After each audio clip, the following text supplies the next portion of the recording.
باید همه خیلی موندن و کشود کردن نیست. مثل تو این پنجه دست میمونی مثلا اینا دکر اینا باید چند تا باشه راست هم باید بیستید او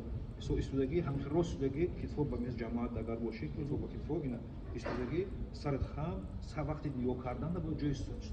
سجده میکنی همجوری نگاه کنی بیست اینا برای همه نماز خوندی وقتی که مثلا رکوع کردی نگاه میکنی رای میخوره رکوع در هوا روز مثل تسبیح میخونی خستی مثلا جای سجده وقتی که سجده میکنیم سجده کردیم طرف بینی